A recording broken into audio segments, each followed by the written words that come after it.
Welcome, podcast listeners. It is episode number 219 of the Fret Talk podcast. You are here with your host, it's me, it's Mr. BudgetPedalChap. You are also joined by a much more furnished Mr. Matt. And say hi, Matt.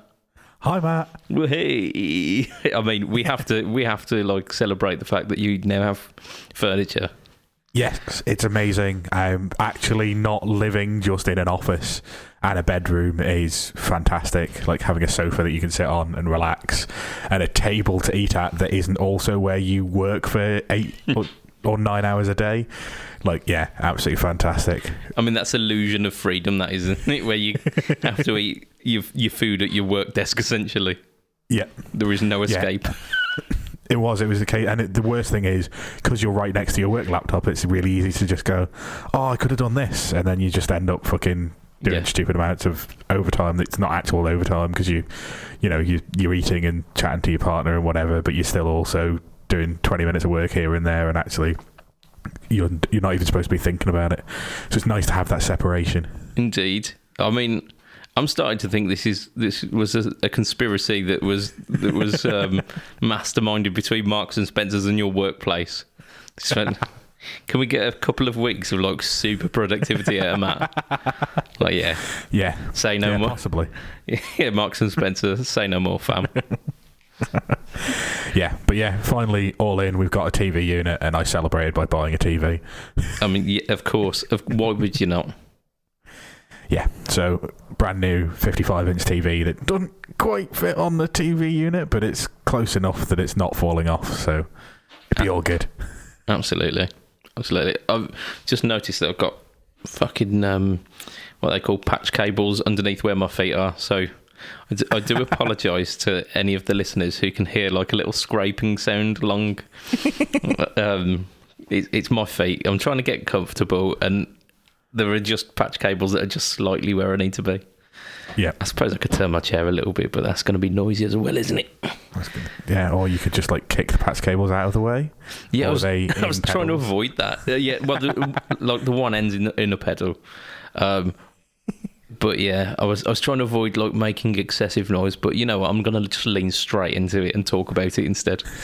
Because I was going to say, people will be really confused if there is no noise now, so you'll have to do it. Yeah, I'm going to have to edit it in post and like mic up my foot. Yeah, boost it.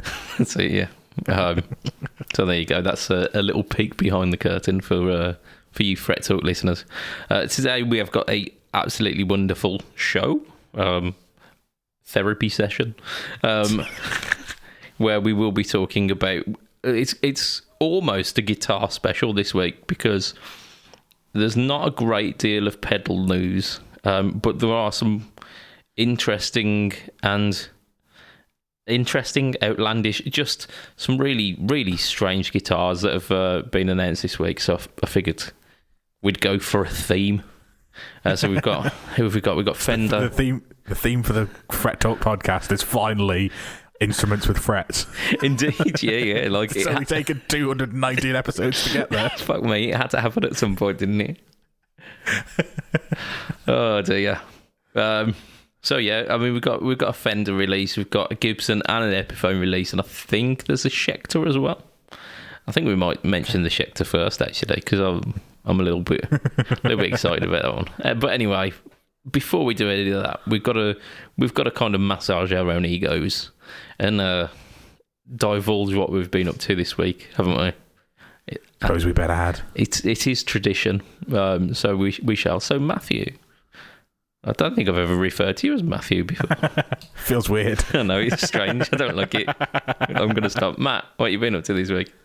So like the only guitar stuff I've done is another gig, because that's basically my life is work and gig, and I don't even think I've done a practice this month, which is odd for us, but like not really learning any new songs. We're just gigging so often with both bands that any time that we've got, we're just kind of running over old songs in sound check.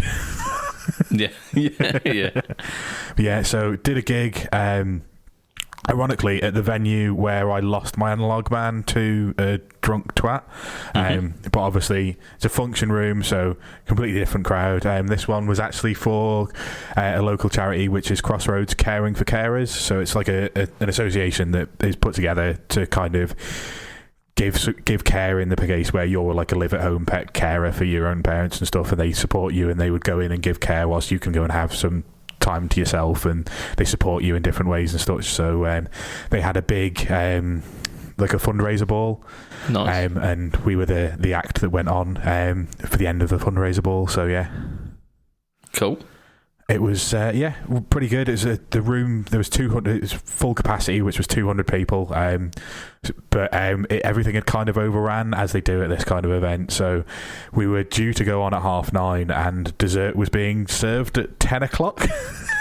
So we waited for desserts to kind of be mostly kind of served, and let people know how they could buy their raffle tickets, because the raffle was due to go on before us as well. We were just like, the organizer was like, okay, head to that corner if you want raffle tickets, and explained how to do it. And then we kind of went on for 45 minutes till about 11, then did the raffle, which luckily there was only 10-15 prizes. It took 10 minutes, and then we kind of played on through to midnight. But it was a really good gig, actually. Really enjoyed it. The crowd were very ready for us. Like, literally, I've never been at a gig where, like, the first song, people are swarming down from tables that are like 30, 40, 50 foot back. They're all just kind of trying to make a beeline for the dance floor. So, like, yeah, from minute one right the way through, there were people up dancing. It was great. And what was that first song that got them all the way up? It was Go Your Own Way by Fleetwood Mac. Right on. I mean, that is like crack to white people, that, isn't it? So, yeah, I mean we learned that as well, actually, at the last gig. Like, Fleetwood Mac is, it's one of those, isn't it? Yeah, like, everybody seems to love it. It's what we, unless we're doing, like, if we're doing a bit more of a chill gig, we might open with Wish You Were Here by Pink Floyd. Just to kind of, like, introduce people into it. There's a band on now. Maybe think about getting up, because we'll bring the tempo up in a bit. But it tends to be Go Your Own Way for the most part, and people love it. We do Don't Stop as well, and we nice. Do, like, there's always talk of adding more Fleetwood Mac into the set, because everybody loves it. Like, they're just one of those bands. Yeah, they were a bit like an easier to dance to version of Queen, aren't they? Yeah, there was also easier to play for a lot of it, and certainly for the singer, easier to sing. Yeah. I mean, despite the fact that they had, what was it, like 3 singers in that band? 3 or 4, like, I think. Because you've got Christine McVie, you've got Buckingham and Nicks as well, haven't you? Yeah, Lindsay Buckingham and Stevie Nicks. And I think, didn't one of the other ones do some backing vocals as well? I think it was there's 4-part harmonies in some of the songs, because I keep getting asked to do the 4th harmony line, and I'm like, I can barely pick out the melody, mate. Don't ask me to pick out the 4th fucking harmony line. I mean, that's what I would do. That I'd sing "Get to Fuck." Along with if you want me to sing harmonies, I'll sing a couple of octaves below what the lead singer is singing. That's my harmony. That's my version of a harmony. Like, I struggle to find a third for one note. It's fine. Like, if we did Twist and Shout, which I've done in the other band, that big coming in on that chord, like the big 7th chord. Because you can hear what the next note should be anyway, it's quite easy to bring in a note there. Yeah. But if you're trying to get me to actually sing a song where I'm thinking about a melody line that's not exactly an octave above or below, or the same octave as what the vocals are, it's not happening. I've got completely the opposite problem, where, like, I can sing vocal harmonies along with a lot of songs, and I've got options, because I can sing falsetto usually higher than the main melody, so I can kind of match that, and that's fine. But then I just forget to play guitar, so I become useless as a guitarist at that point. So yeah, I mean, there is that. I had to go at because I didn't have a microphone for the last gig that I did, but I had to go at singing along the kind of male harmony for it, in rehearsals, it went fantastically and it sounded amazing. During the actual gig, I was singing along with it. I couldn't hear myself because the crowd was so fucking loud. So I ended up just straining my voice, trying to bellow over the top of them. Yeah, I'm gonna have to practice that one. Yeah, I mean, like I've not done any backing vocals for the last month and a half. You remember the episode about 5 weeks ago where I said I've got a cold? Yes. I'm still at the point where if I push my voice at all, I then just have a coughing fit. That's fair. I can't do any kind of backing vocals at the moment. Normally, I mean, there's only like 4 or 5 songs that I sing on, so it's not the kind of a key part of things that, like, you know, we can definitely get away with it in the gig. The drummer has got a really good ear, doesn't even need to hear himself, and he's singing harmony lines in tune, and the keyboard player as well sings a lot of harmony, so we can get away without me. The only place we struggle a little bit is we do what's the Creedence Clearwater Revival song that Tina Turner did? What now? Proud Mary. Is that a Creedence song? That's a Creedence Clearwater Revival song. Shit, man! Like their version doesn't have a slow bit and a fast bit, but that's a Creedence Clearwater Revival song. Okay, like I'm learning. But yeah, so yeah, we do the Tina Turner version, but obviously the low part of Rolling, I sing 2 octaves lower than anybody else.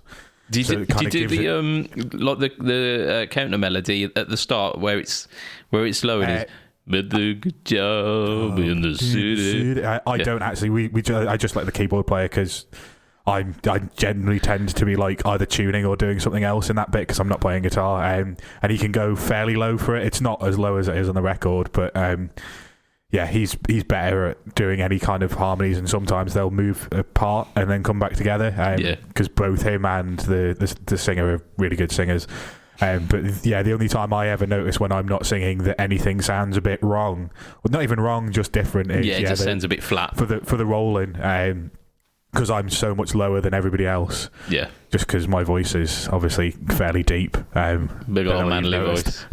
Yeah. But yeah, so that's the only time where I kind of notice, and I don't think anybody, I doubt even the band notice when I'm not doing backing vocals. So yeah, it definitely doesn't matter too much. Yeah. Even in the other band, like there's like the odd song that we do for pub gigs where like I'll shout what the drummer sings in a couple of Arctic Monkey songs, but yeah.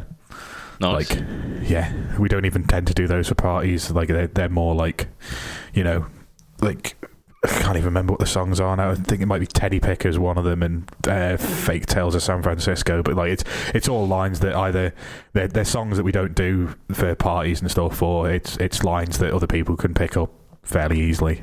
Fucking love Fake Tales of San Francisco. Such a great tune. It's my favourite. Like that and A Certain Romance off that first album. The Certain Romance is the outro track. Yeah. Are my 2 favourite Monkeys tracks. But yeah, we only did Fake Tales for a short while, and then we stopped kind of doing public gigs for a while, and it's kind of fallen out of favour. But yeah, the shouting the kind of outro at the end is just, yeah, I absolutely love it. I love how accurate a representation of the scene at the time it was. That whole album is just perfect. Like there's so much of just like like especially the line that gets me in Fake Tales is the Weekend rock stars in the toilets practicing their lines. It's just absolutely perfect for mid 2000s. Absolutely. Yeah.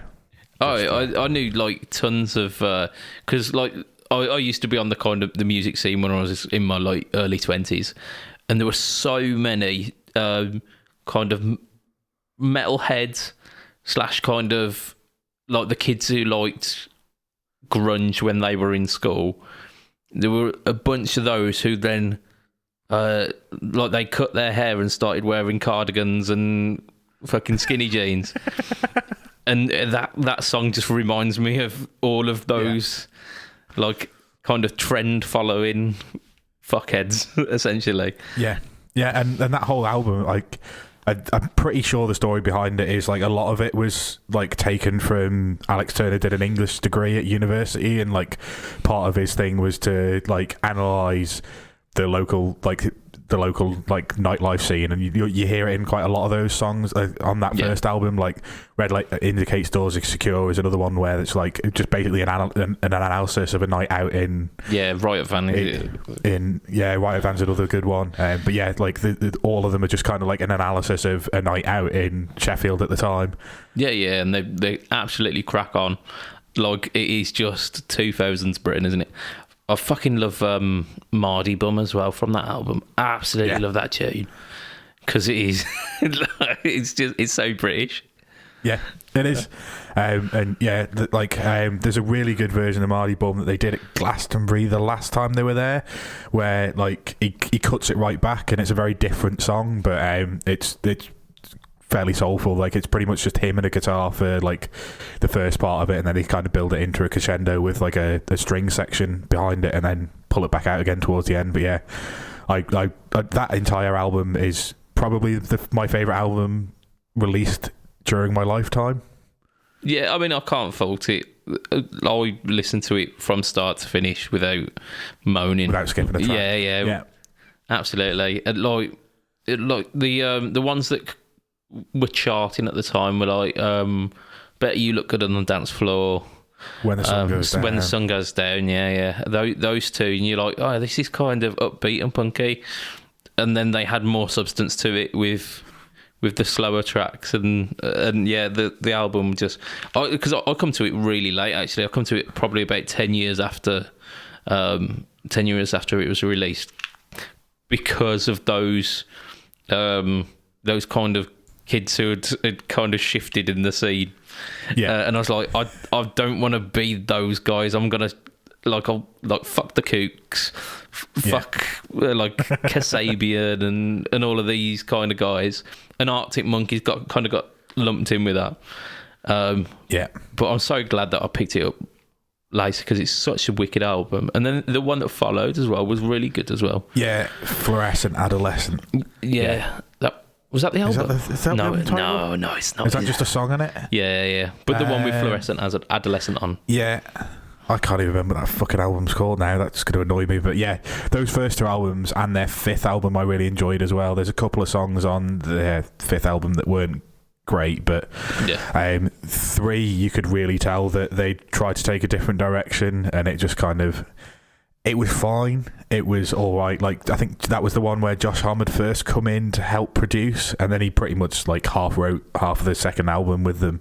But the fourth album with them. But yeah, the third and fourth kind of just took a bit of a dip for me. And there's like one song I really like on the albums, and the rest of them are kind of okay. And then we just don't talk about the sixth album because it's is that the that's the piano Space Boy Control Playtime or whatever it's called. Ground Control to Major Tom, but I mean, can't say that.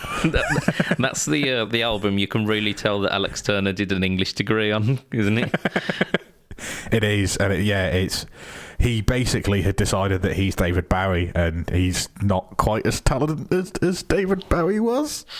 I mean, I think Bowie himself was a bit overrated. There are some absolutely banging Bowie tunes, but this is from like albums and albums and albums worth of material. And like he's not. I saw somebody doing I just had YouTube on in the background, and somebody was doing an analysis of Under Pressure where they kind of mentioned that actually David Bowie's vocal range is nothing special compared to anybody else's, compared to Freddie's. Obviously, who's got this monster vocal range, and and if you look at the kind of Bowie's output, the first couple of albums didn't do that well. He finally kind of had one hit on an album that kind of pushed the next album on a little bit, and actually there's maybe 20 songs that people like over 20 albums worth of kind of output. Absolutely. Like Bowie, you could probably fill 2 albums worth of like absolute killer material. Yeah, but there's still 18 albums left. Absolutely that. And to be fair, like the killer 2 albums worth of material would be absolutely banging albums. But like it's an entire career's worth of... Yeah, but like that last Arctic Monkeys album, getting back into what we were talking about, it just like it feels like he was trying to write the kind of stuff that David Bowie was doing, but none of them were a hit.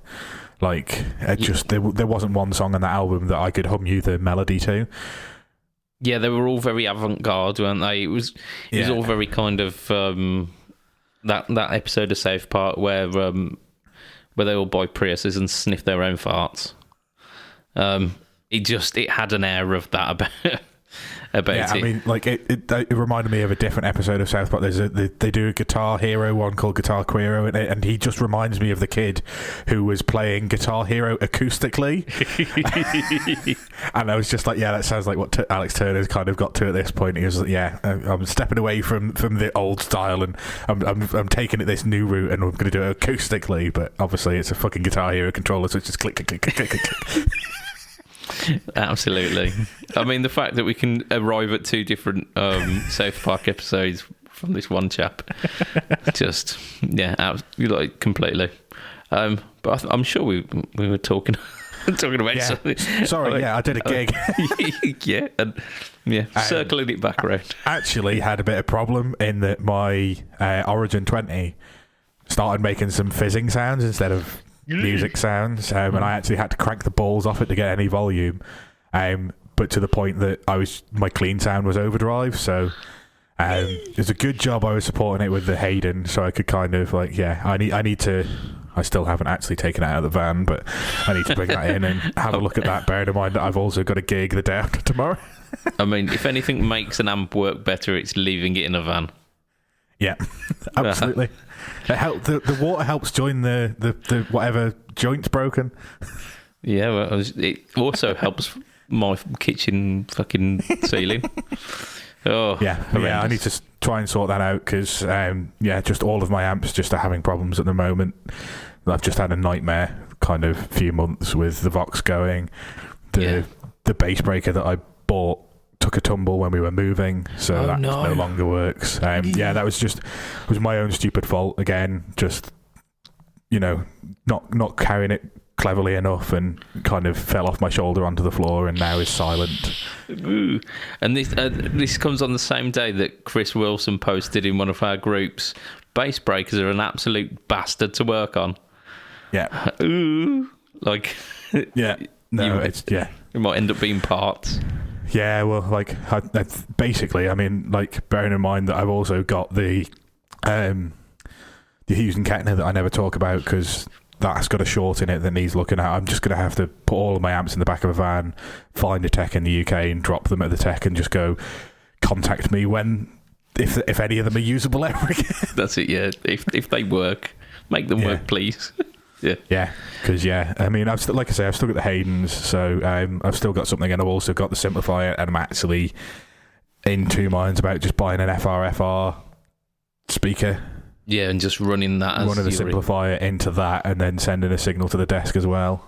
I mean, it makes things a lot easier, doesn't it?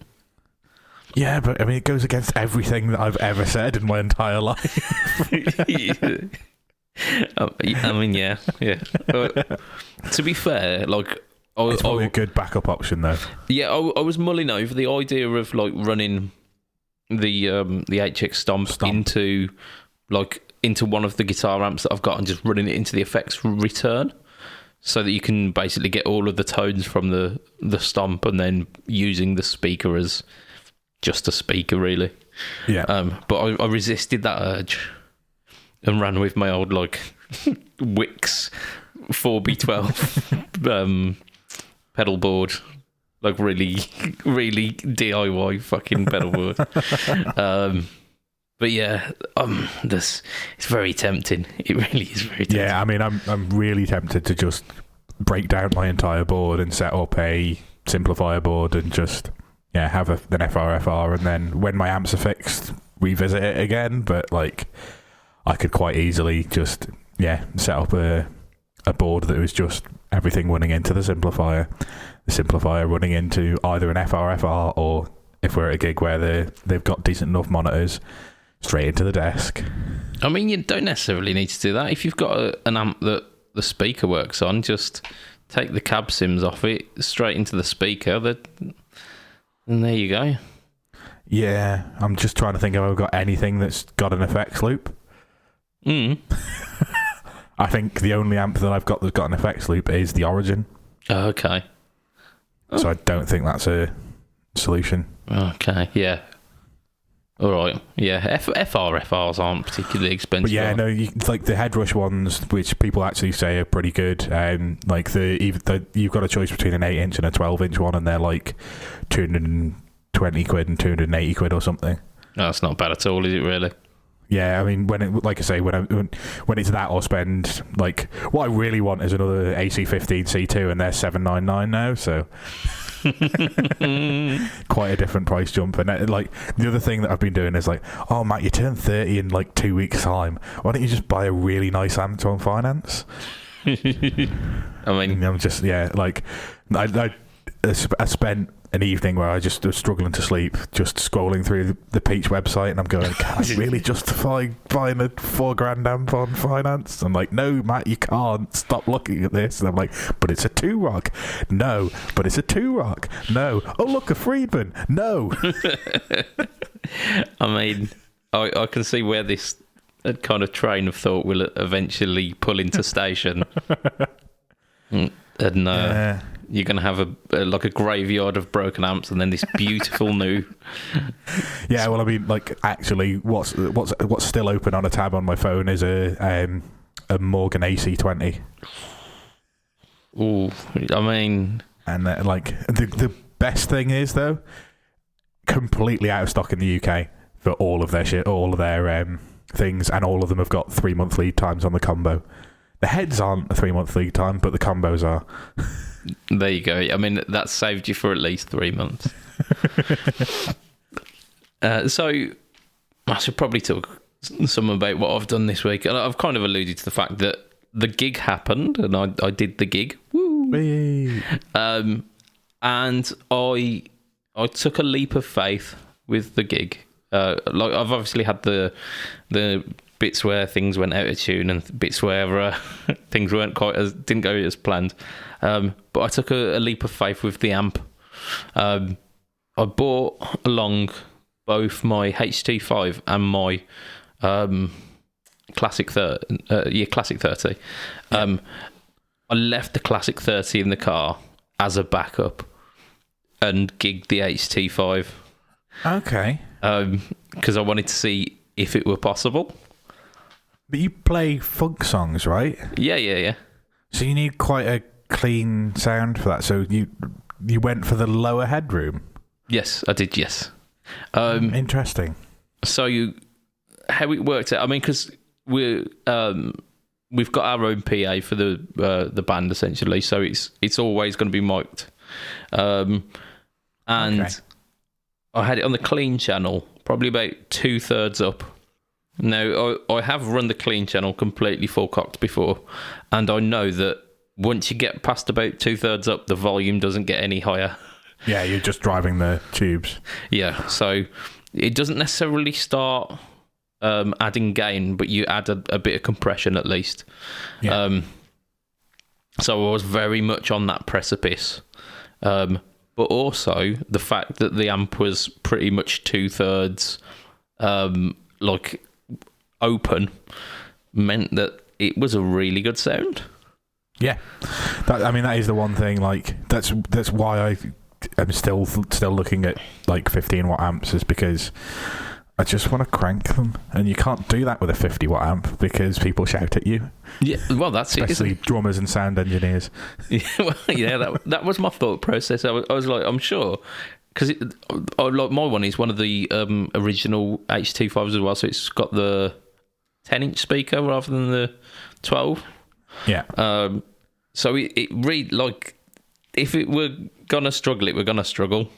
There's no reason why it shouldn't struggle, because on paper that is not enough. But it was enough to kind of to combat the drums. So it was enough that I could monitor myself to hear what was going on, and the sound was actually really, really quite well balanced on stage. And it gave the sound engineer enough volume that he could then mix me in quite nicely. So I was quite proud of that.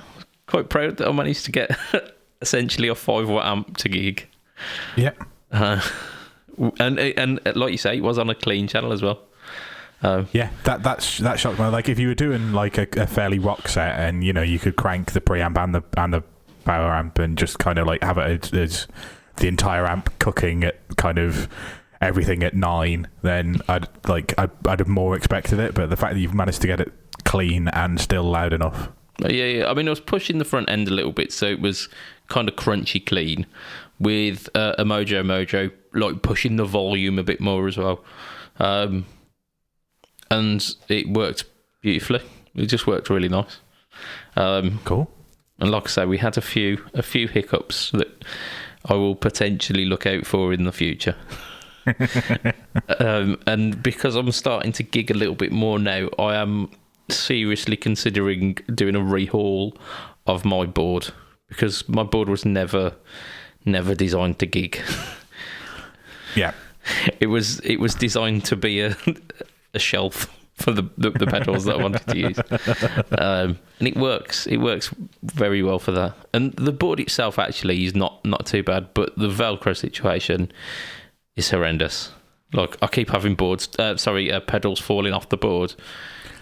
Yeah, I mean, I have that issue, but my biggest issue is, like, I will put the pedals on the board the day that I stick them in the back of the van to do the gig, so the glue never has time to set, so that things, like, after about a couple of weeks are, like, falling off all over the place. And what I really need to do is, like, I have a 3 or 4 week period coming up where I'm not gigging, so what I really need to do is redo my board then and leave it set, all the pedals weighted down, like, just left completely flat for like 3 days, so that everything can set properly.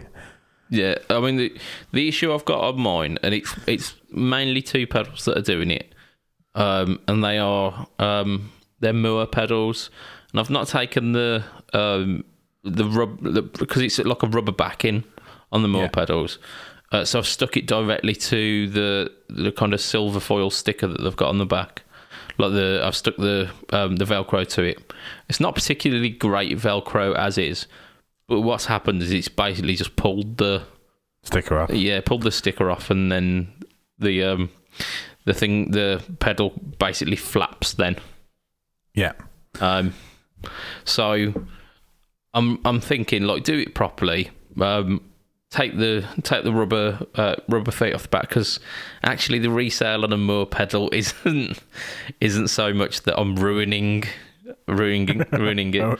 Oh no, you might not get back that 50 quid that you invested, but you probably didn't, actually, because you probably bought it second hand, so that's 35 quid. No, I did actually buy that, because I've got the Green Mile, which is the 808, and the Ensemble King, and I'm sure I bought those both brand new, and I bought them from Anderton, so it would have been like 35 quid a pop with a patch cable. Yeah. But yeah, so that's quite expensive for a Moog. However, it's like I've had them nigh on like 8 or 9 years now. It's time that I was going to say, they've probably given you that value back anyway. So absolutely. I mean, the fact that I've done any gigs with them and they've not broken is. They've paid for themselves. Absolutely. I mean, I've got much better pedals though. I've got much better pedals that I could have in those positions. But I was talking with the guy who runs the band, who's the keyboard player, because he assumed that I was running like expensive gear for all of my stuff, and I was like, "Are you having a laugh?" And I justified to him at the time, but it actually makes sense, because I was just kind of like waffling really. But I said to him, like, if people spill beer on these pedals, like, I'm not going to lose sleep. I've got like behind me while we do this cast, I've probably got 5 pedals that will replace any one of the ones. Yeah. The only ones that I can't replace is I'm using the Chevtone Preacher prototype, and if that does get damaged, I will be pretty sad, because it's a hallmark of history really. Like, it was one of the first of the Preacher design, and the actual production model doesn't sound quite like this one. I mean, it sounds great, don't get me wrong, but it doesn't sound the same. Yeah. So I'd be really sad if that one went. And the other one is, and this is for, what's the song? Nutbush City Limits by Tina Turner. It's the only song I use it on, but it does an absolutely fab job. It's a Jed's Peds version of the Mutron auto filter kind of thing. You get that, and it saves me having to wah for an entire song. But it absolutely nails the tone as well. And I haven't got another auto wah, so if that does end up getting beer spilt on it, I'm gonna have to do a bit of soldering. Yeah, I mean, it's easily replaceable because like Jed's a legend, has those in stock. But it would require a little bit of effort on my part. Everything else on that pedal board, including the power supply, are so fucking cheap. Like, so cheap. Yeah. Like, aside from the Mojo as well, actually, which is not as cheap, but is still quite readily available. And I've got two others, so like, there's not a problem there.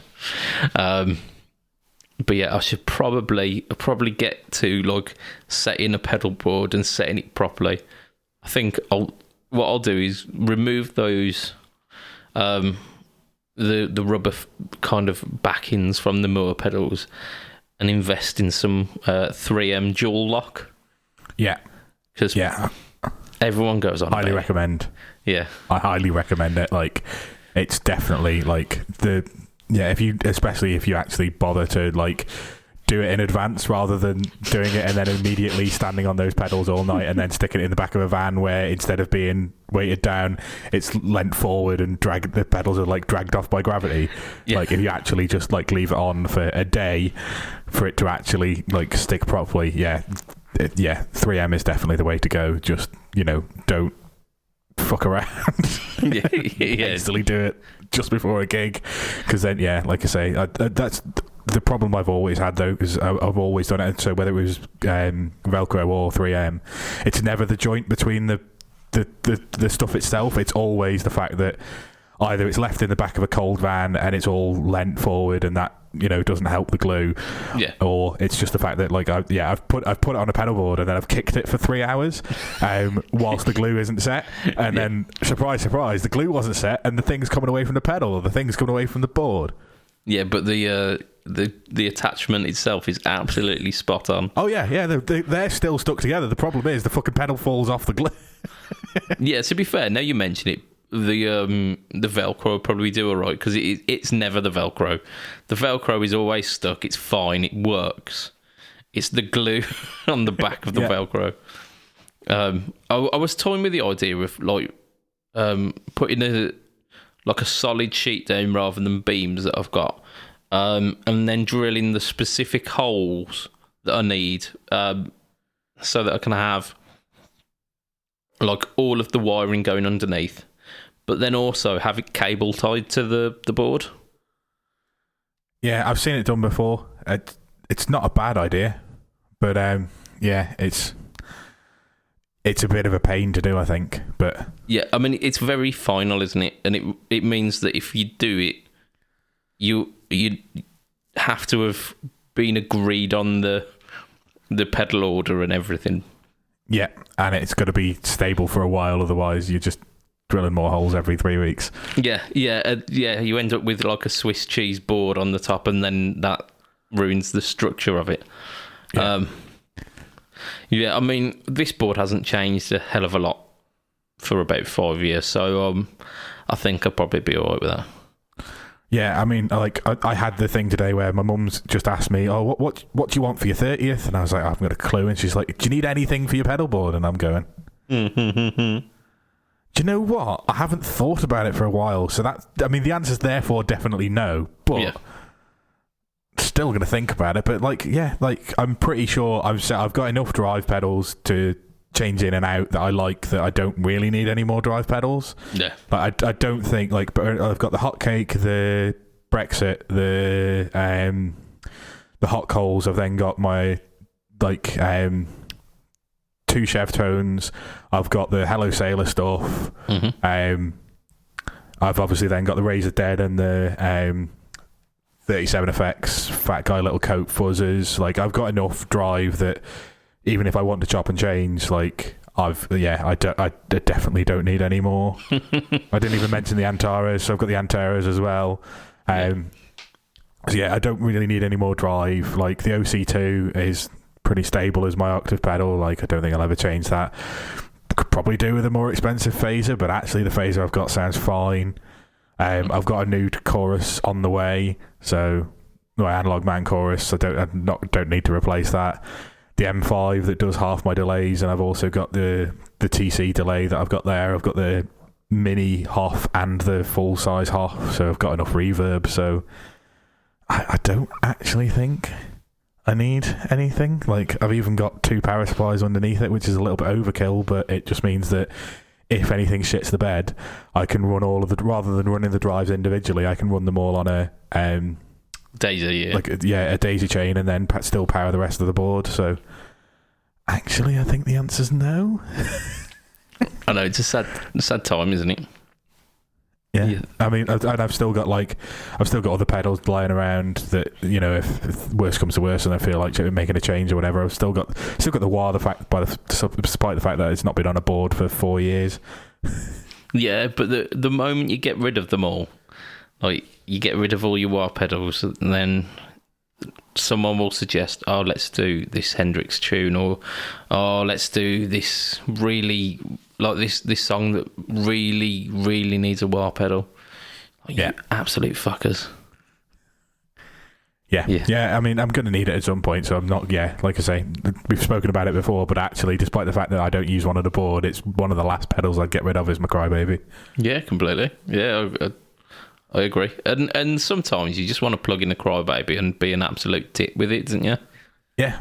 There's like my mini board that at the moment is set up as my simplifier board, but like in the past I've had that where it's been 2 drive pedals and a wah pedal, so that if I feel like playing along to some Hendrix, or if I feel like playing a bit of blues, you know, you plug that in and away you go. Absolutely.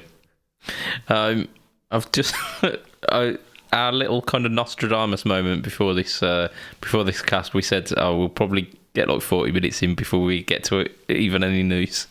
Have you just looked at the time? I'm gonna put the lottery on this week, obviously, because I can clearly tell the future. I'll do a little bit of kind of mopping up here, because I've got the 2 no talk tones. I mean, last week's one was the I set phaser, I think. Possibly that might have been it before. It was all right. I think it's the same circuit as the Moor, like Orange 90 or what it was called. Quite nice. I could be convinced to put it on my board. But this week I've recorded 2 no talk or tones, because next week I'm going on holiday. Don't worry, dear listeners, it's not going to affect the podcast. I should be back in time to record it.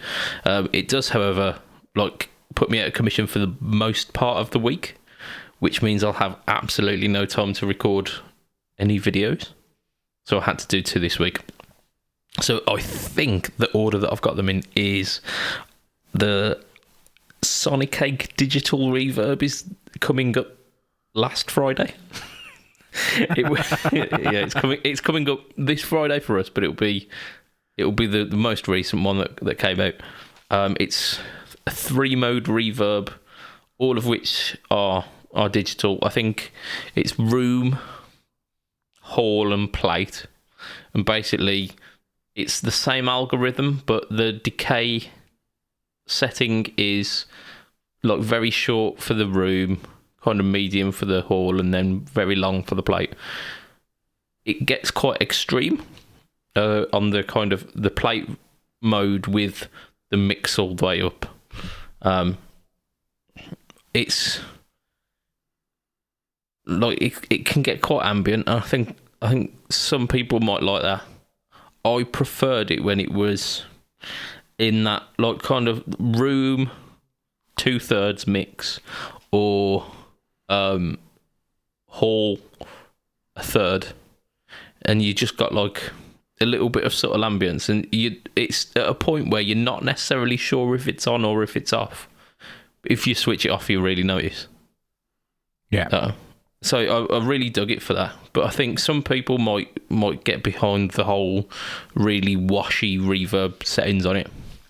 And actually, I listened back to a bit of the demo before I posted it up, and when I listen back to it, it sounds really good in that setting. But I don't like playing with that much reverb. It confuses me.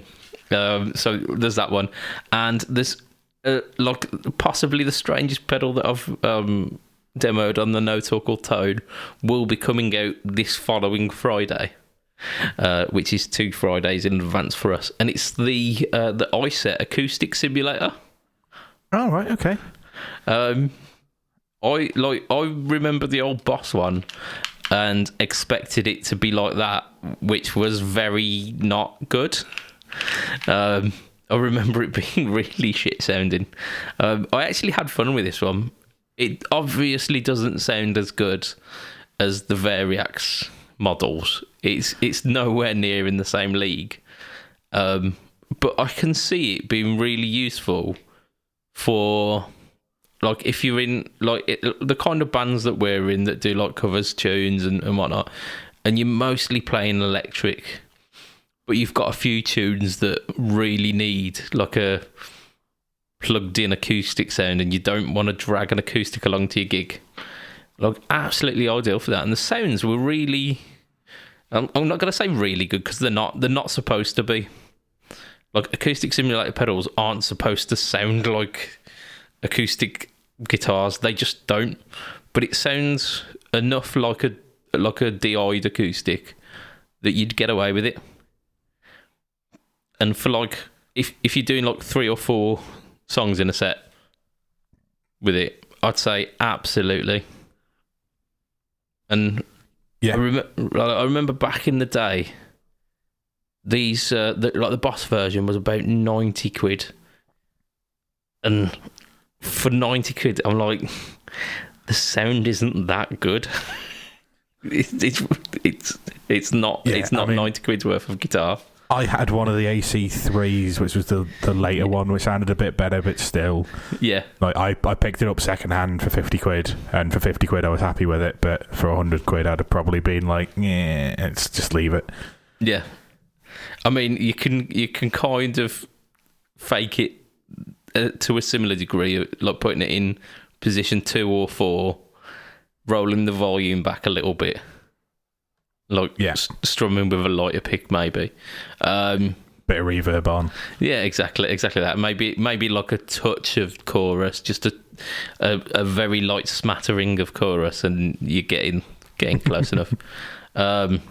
These, I think they come in at about something like 20-25 quid. So I reckon that's well worth a punt for like a set, a couple of songs in your set.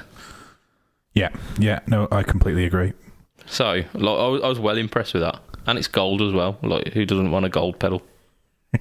Like, a gold pedal that's not got a horse on the front. It's just ideal. Right, let's do a bit of news. Go on, let's do some news. First bit of news is that pink Schecter that I was talking about. It is... Pink. Exactly. And it's not shell pink, so it's not jumping on any bandwagons. It is, however, it is Tickets to My Downfall pink. Okay, I assume that's a reference to the guy. I assume so as well. I mean, we know a grand sum total of fuck all about this chap, don't we? I mean, I'd heard of him, and you then gave me some more information on him about who he's dated, or he's dating. That's the sum total of my knowledge of this person. Yeah, so, I mean, like, the most famous thing that he's done is Megan Fox. It is Machine Gun Kelly. He has got a Schecter signature guitar. So he's now amongst the ranks of, like, Sinister Gates. I think he's got a Schecter. Nick Johnston. Nick Johnston, the other guy from Avenged Sevenfold as well. He had a Schecter. Okay. Who else? Jeff Loomis has a Schecter signature. Not sure there's any more. I think that's it.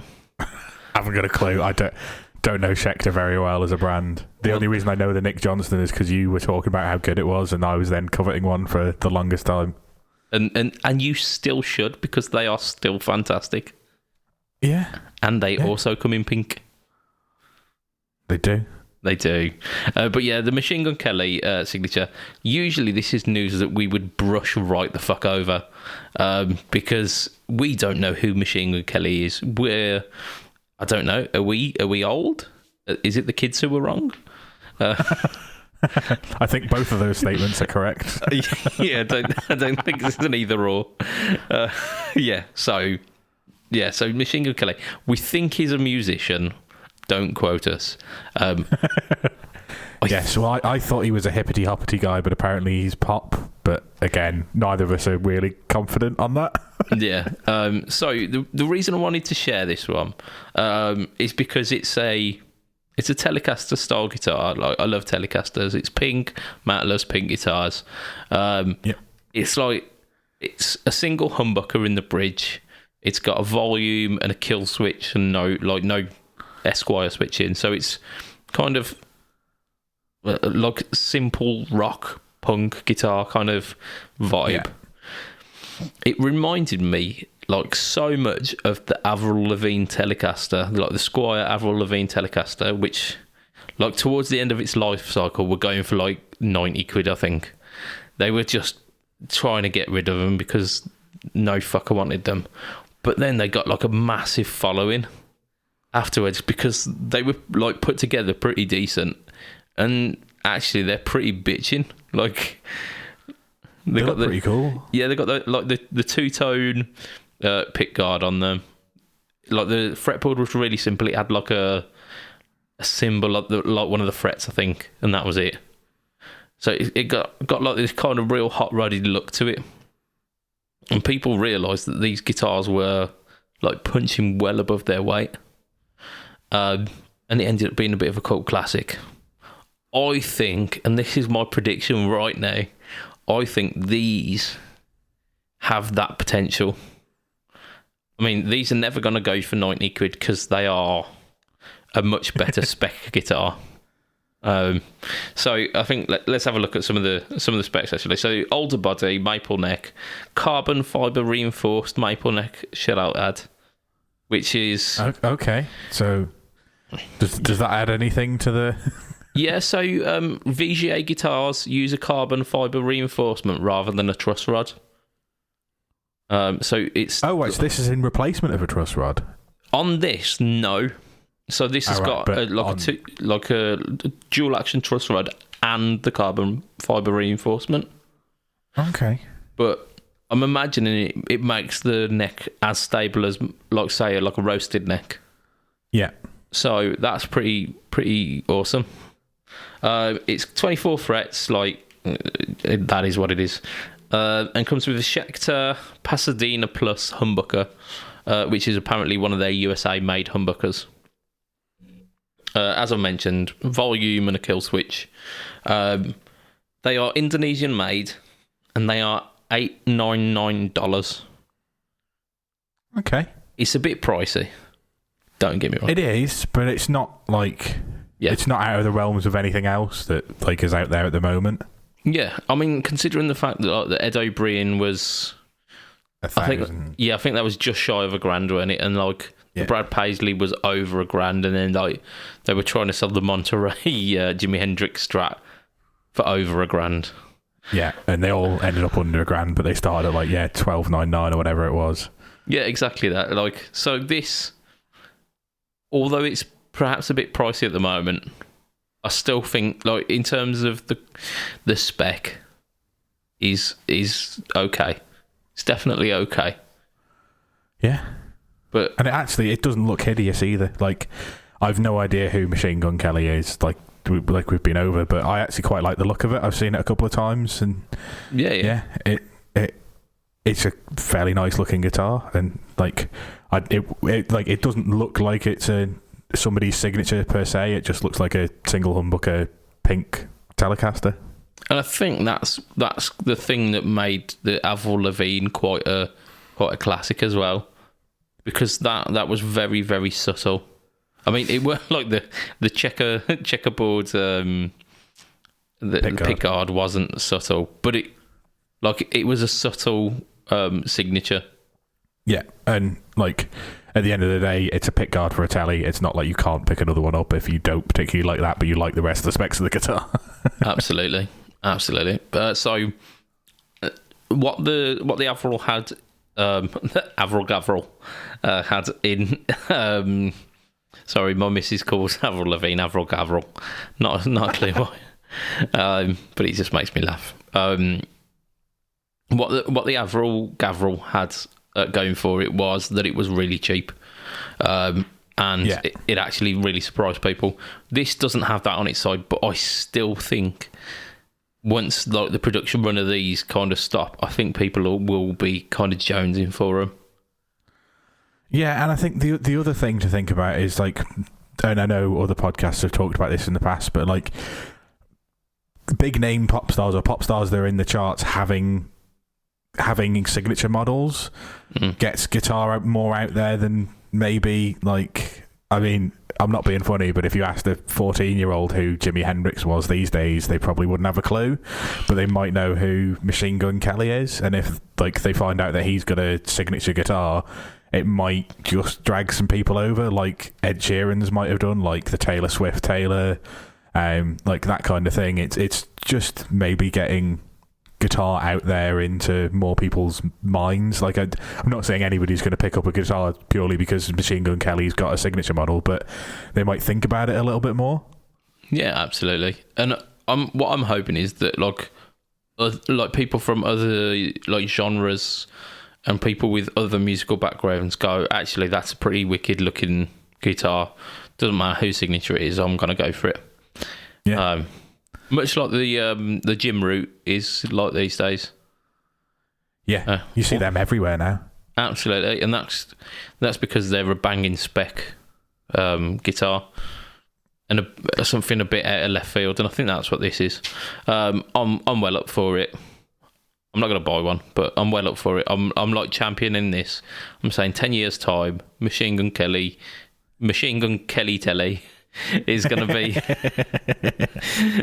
it's going to be the one. It's going to be the one.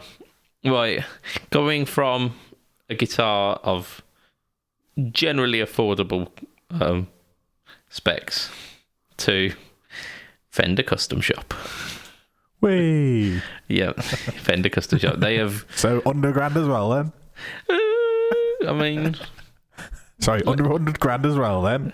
Oh, he's definitely under 100 grand. Yeah. Okay, so Fender Custom Shop. Yuri Shishkov has had. I mean, he's obviously been doing some kind of substances. There's been something going on. Maybe it's like the nitrocellulose lacquer. He's not doing it in ventilated areas. Starting to see little pixies dancing around the shop.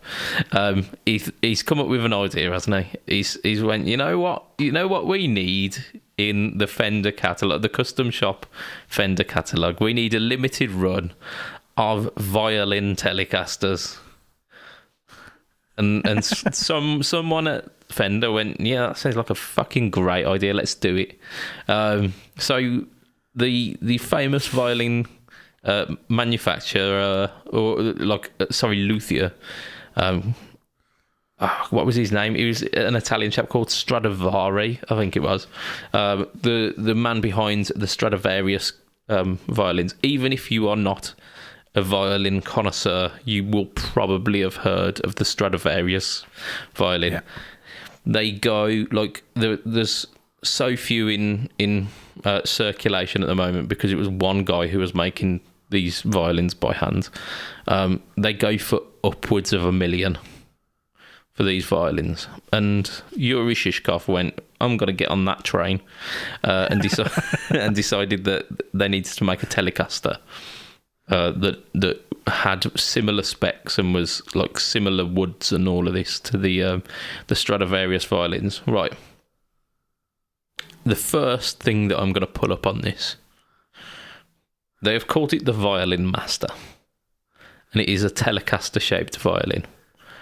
Why, oh why, is this not the Stradivarius? Like, I knew this was coming because I've heard you make the joke already, but you're totally right. The Stradivarius would have been a far better name for it.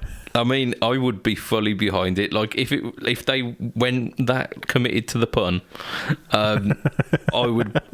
My opinion on this would be changed. But hey ho. So that's by the by. This is a violin looking Telecaster based on the Stradivarius. It's a spruce body with Bosnian flame maple neck, 22 frets, 9.5 inch radius. Once again, I'm pulling them up on this. A 9.5 inch radius. If it's based on a violin, it needs a very round fretboard. Like, if you were going to do a 7.25, that would make more sense. Violins are more like a 3-inch radius. I think they're very, very curved. So the fact that you've put a 9.5 inch radius on this is a little disappointing. You're not as committed to the bit as you should be. So you've got the horrible floating bridge that you'd have on a violin, like this anchored at 2 points, and then he's kind of kept on by the tension of the strings. Yeah. And the fact that they have gone to the trouble of including 4 different bridge pieces with this is, I mean, it's at least some consolation, because we haven't told you how much it is yet. But they've gone for, so you get like a bronze saddle piece, you get an ocean coral, a buffalo horn, or an ebony saddle piece that is included with this. It's got a graphite nut, and the tuners are black to kind of emulate like the ebony toppers that you get on violins. Yeah. The knobs are made out of ebony as well, so it kind of matches that aesthetic. You've got TV Jones Thunderblade pickups, and also 3 piezo pickups in there as well to kind of make it versatile. Sure. That's for when you want it to sound like a violin. Yeah, I mean, possibly. These are very much like display pieces, aren't they? They are not meant to be played. They are, and I'm going to annoy you now by saying I really like the look of them. I mean, to be fair, like I think they are they are designed to look like the violin, and that aesthetic they have done a good job on. Yeah, I think, and that's the only positive I've got of it. I think it looks cool. Yeah. I think that I'd be worried that if I tried to do a step bend, that the bridge might fall over. I mean, yeah, very much so, because violins are like not. You're not doing whole step bends on a fucking violin, are you? You're not doing any bends. Violins don't have frets. You don't need to bend. Yeah, you just rock your finger back and forward a little bit, and all of a sudden you've got yeah. Like, I mean, yeah. I'd be worried about the stability. Also, if you change the strings like I do, where you take all of the I know you're not supposed to, but you take all of the strings off and then you put them back on again. If you do that, the bridge falls off. Yeah. Where does the bridge go? I mean, you've got F holes, haven't you? Yeah, but there's no, like, you've got to remember where they were in relation to that F hole. Like, there's no like slot that it fits into if it's anything like the mandolin that I've got, or like the violins that I've seen people change the strings on in the past. So these ones, it's not like a fully floating violin bridge where you kind of have to intonate it by ear. It's on 2 posts, I believe. Ah, right, okay. So that's not quite as bad, but yeah, I mean, still, like, it's not going to be a very stably tuned. Like, I don't care if it's Fender custom shop. Like, guitar bridges aren't meant to float. I mean, there's too much. There's far more tension. That's Gibsons not floating, though, is it? They're not floating. Yeah, I mean, they're held in by the posts as well. The posts go right the way through the fucking Yeah, 10 inches into the body. Like, through the maple cap at least. Yeah, I get you. Yeah, I don't think they'll be very stable. And like, I mean, piezo pickups don't sound great on a guitar. Like, I mean, they don't sound great on anything. Like, nobody likes the sound of a plugged-in acoustic. They just do it because it's easier than miking the bastard thing up. Oh, absolutely. Yeah. I mean, we have talked about this before, but like piezo pickups are a compromise. They are fully the compromise, aren't they? Yeah, and like the TV Joneses, I'm sure will sound great. Like, I love the sound of a TV Jones pickup in a hollow body telly. Like, they'll just like, it'll sound like a Gretsch. I'm sure that's what it like. It's in my head. Those type of pickups will sound like a Gretsch. Obviously, the bridge will make a bit of difference because you won't have the standard the standard bridge sounds that the bridge generally makes quite a big difference to the sound of the guitar, what the material is, and if you've got bone or ebony as your saddle pieces, like, it's gonna sound weird. It's not gonna sound what you think it's gonna sound like. I mean, like the fact that Telecasters sound like Telecasters because of the Telecaster bridge. I mean, that's the tone science there, isn't it? Like, it is, yeah. Like, it's gonna sound weird, but like I say, I think it looks cool. Like, if they were £50 and I could hang one on the wall, I think I'd consider it. But I don't think they're £50. Yeah, like once you start seeing the AliExpress versions, like I might pay like $150 to get one shipped into the UK, knowing full well that it's not going to play at all. Yeah, it's a piece of art for your wall. Yeah, it's essentially that. Yeah, they're $30,000. They're asking $30,000. $30,000. They're asking. What did you say? He's making 100 of them. 60 of these ones. Oh, 60. So it's only making just shy of £2 million. I'm not entirely sure how much of that money Shishkov gets. Yeah, but like, you know what I mean? Like, it's a ridiculous amount of money that Fender will raise from, because I imagine there's not $30,000 worth of his time going into each guitar. Yeah, I imagine that it's going to be like he's overseeing the project and he's sending it out to custom shop builders to work on certain bits. I don't think he's going to be hand making 60 guitars to the same spec. No, I don't think he will. Like, it's just, it's a lot of money for a guitar, and like, I know that once you get past $6,000, really, everything is just about the name of the person who made it, and the kind of, you're not increasing, like, you're not buying the most expensive woods, because like once you've hit, I would guess, around $6,000, the more money you're spending, you're not buying better quality stuff. You're buying, like, people's time, and you're buying the limited nature of that instrument, aren't you? Yeah, and like, I get it. Like, there's expensive woods involved in here. There's restricted woods involved in here that they'll have to have got sign off to be able to use, and then, fair enough. Like, that's an expensive process, and like, okay, he's spent some time designing it, but yeah, it's a lot of money for a guitar that not that playable, and like, you might strum it occasionally just to go, oh, look at this £30,000 guitar, but mostly it's going to be a collector's item, and I don't like guitars that are just collector's items, and I know you don't either. No, yeah, we're very much from the school of thought that is, like, if it's an instrument, you're going to play the fucking thing. Yeah. And this definitely ain't that. This is someone's case queen, or like a display piece in someone's house, isn't it? This. Yeah, it's the kind of thing that you can see in a glass cabinet in somebody's room. That, they might occasionally, when the most wealthy friend comes around and you want to really kind of show off, you plug it in for 2 minutes and then put it back away, and then get another play 3 years time when he comes back round again. Yeah, it's one of those. It's like a banker's guitar, isn't it? Yeah. Or something that rhymes with a banker. Yeah, I think that's where we're at with that one, aren't we? I don't think we're going to have time to do both. Let's do the Epi, and we'll save the Gibbo for the next time. Promise. It's pretty much the same thing anyway, but hey. So Epiphone are reissuing the BB King Lucille. They have had it available like in the Epiphone catalogue a few times throughout my lifetime, so I know that they've definitely done it. So much so that I've played one of the reissues.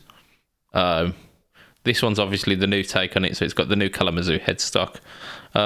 Lots of the accoutrements are kept the same, so just to kind of recap on that, it's a 335 shape but with no F-holes, which is interesting. Odd, but yeah. But it works for it. Like, it's still kind of semi-hollow, but it doesn't have the F-holes to project that. It's got the Veritone system, so like a 6-way switching system, which introduces different tone caps, which actually works really well. Like, it gives you a real breadth of tone from 2 humbuckers. I was sceptical when I tried one, and actually it's quite good. So I'd say don't hate on the Veritone until you've tried one. It has the TR6 tailpiece, which is a Gibson tailpiece, which they introduced in like the mid 80s, I think. And they had them on most of the standard line for a while. They weren't very popular. BB King loved them. Essentially, think about the thumb screws on a Floyd Rose. Now attach that to the stop bar of a Gibson guitar, and you're pretty much there. It's strange. It's really strange. It's a product of the 80s, but our BB King loved them, and he had them on his Lucille's. What else have we got? So we've got 5-layer maple top and back, spruce binding, maple centre block, 12-inch radius on the neck, as per like standard Gibson. It's a maple neck with an ebony board. It's got Alnico Classic Pro buckers, and it has got CTS pots in it as well, so it's quite highly spec'd. It's like, in terms of like semi-hollow guitars, it seems like a pretty good one. It seems like a very good specs for something that isn't coming out of Gibson. Like, if that was like the Gibson versions were about like 4 or 5k for the Gibson Lucille's. Yeah. If you put that in context, this is €939, so probably about 900 quid. Yeah, I mean, like, we spoke about this in the last couple of weeks, but if it's got Epiphone on the headstock, I'm not even looking at it if it's more than 500 quid. Like, don't get me wrong, this is really highly spec'd again, like the one we talked about last time, but, like, I just, for that money, like, I know it's a product of the fact that, you know, everything's more expensive now, Brexit's happened, the entire economy is up the shitter. Yeah. The pound is worth about the same as a piece of toilet roll. So, you know, like, it is what it is, but, like, I'll always feel hard done by it looking at Epiphones and Squires for more than 500 quid. Yeah, even like a Mexican vendors. We had it good, didn't we? We had it good. We had it good, and then we ruined it. Yeah, I mean, like, we're not, like, just to put it into context, I think just before this podcast, I bought a Squire Classic Vibe. No, it was what was the Vintage Modified? Yeah. And I think it was the Jazzmaster. I think it was 329 quid, and I think they're now, like, I know the range doesn't exist, but, like, the similar kind of spec stuff is nearer 500 quid on the Squire side. And like, you couldn't buy an Epiphone for more than 500 or 600 quid, and now, like, they're touching the grand if they're not already there. Yeah, and like, I know, like, inflation is a thing, and, you know, time devalues currency, and yes, I'm well aware of the economics behind it, but I still, it's like, it's exactly like when you say 20 years ago, and I go, oh yeah, the 80s. But I mean, you say that, like, inflation's gone up more than the average wage has gone up. So actually, the deficit between what you can afford, like what the average person can afford, like, hasn't gone up with the inflation. So actually, the average person can afford less than they used to be able to. So that guitar, even if it stayed the same, would still be more expensive to you. Yeah, so it's like the gap's getting bigger. It's seeming like more of a stretch. And like we remember the time when like 300 quid would get you a good solid Epiphone, like one of the like standard lines. And now you're looking kind of 400-500 quid for these. Like, yeah, I'm pretty sure that Mexican guitars used to start about 350-400 quid. Yeah, even less than that. I'm like almost certain. Sorry. Yeah, absolutely. I'm almost certain they were kind of. There was a 2 at the start. It might have been like 299. Yeah, it might have been like 270 to 299. But I'm pretty sure I saw them for that. And just it just baffles me then that the Mexicans are going for £1,000 more than that. Like we talked about I can't remember if it was pre-podcast or just before, but like the Monterey Strat was like $12,999. They were going to release it all $13,299, and like they wouldn't have dreamed of putting a Mexican guitar out for that when I first started playing. No, I think that like the peak of that was about 600 quid, and that was like Mexican made, but like with all of the accoutrements. Yeah, it was all American parts just assembled in Mexico. Absolutely. Yeah. I remember a point in looking at like an end of the line, like Gibson Les Paul. I think it was like a Les Paul Classic. So not necessarily the standard, but to very similar specs to the standard. Very similar specs, yeah. And they were like 999, not even $1,000. Yeah, and like these days, like, $2,000 is pretty much it, isn't it? Yeah, when I first got into guitar, like I didn't really know much about guitar. Like I knew basically what my favorite players played, and they all played Strats, so I wasn't interested in a Les Paul. And I remember my dad like flicking through probably a Total Guitar, and it was probably the GAC section that was always the back 2 pages. Absolutely. And looking and going like, yeah, there were Les Pauls in there that like the Les Paul Studio in the end of the line was like $899, and it's just like, I mean, these days they're 1,500 quid and they come down to about 12 if you're lucky. Yeah. And that's a studio, like that's not even, this is the studio, so it's not even the kind of top specs ones. No, yeah, like I say, I think $2,000 is realistically where you're looking for a standard, isn't it? Standard, yeah. Yeah, I think they list. I was talking about this the other day when they used to have the, like, was it 2018 or 2019? They finally killed the number after them, but like before that, they always said, "Oh yeah, the retail is like 2349 or something like that." And then by the time they hit the shelves, they were always down to about 1999. But like, your standards were they're pretty much $2,000 now. And I don't think that they actually drop as much because they're not doing the annual update that they used to do. So you're not... Yeah, they're retaining the value. You're not trying to shift them out the store to get the next batch in.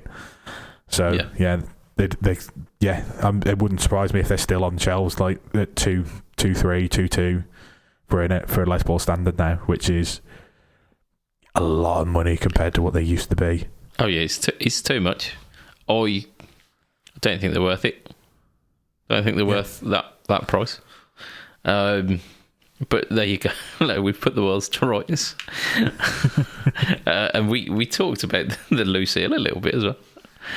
Sorry, I mean, like, don't get me wrong, the specs on it are great, but the price point is just not for me. Yeah, and I think it's in keeping with like today's standards for pricing. I just don't think we're happy about it.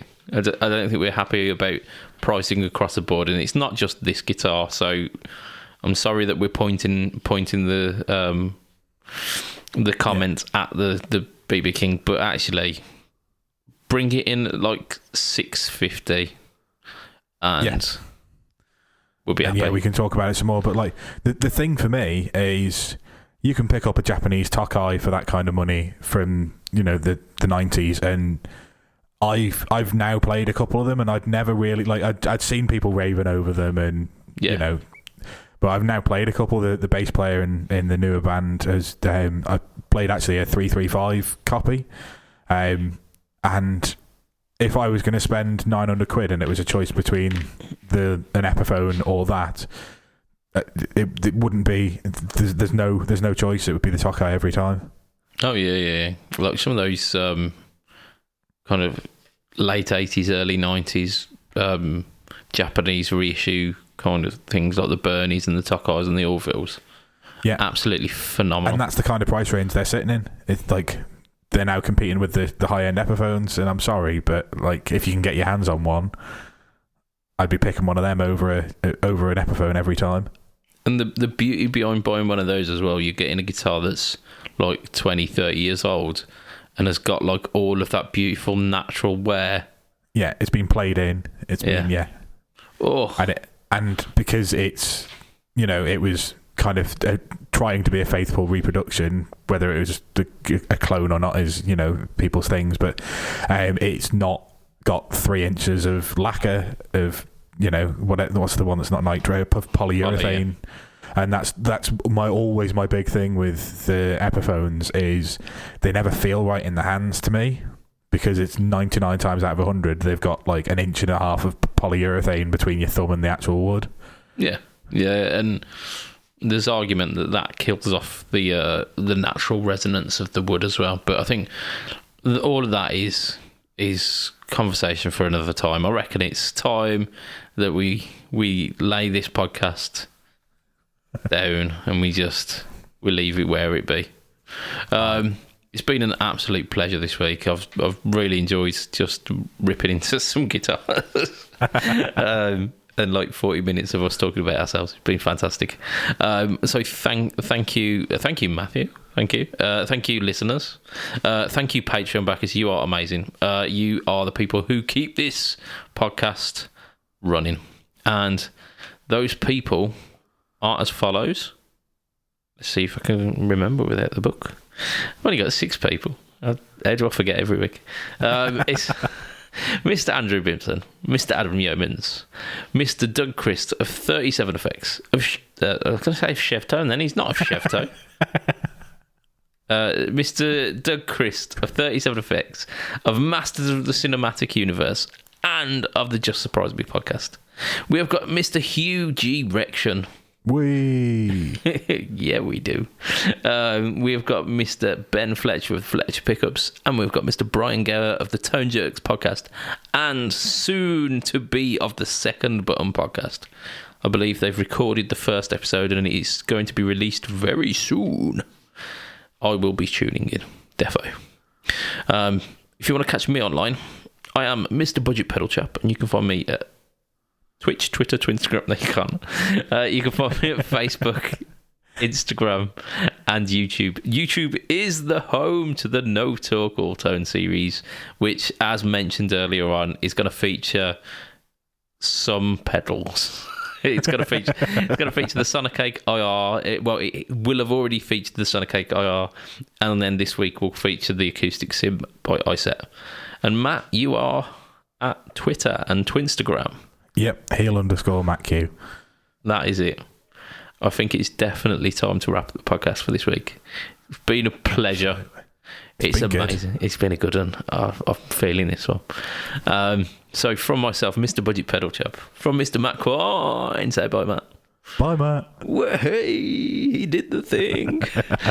It will be a tatty bye and good night for this week. Ta-ra, bye. Goodbye. Goodbye. Bye, Dr. Nick. Goodbye, everybody.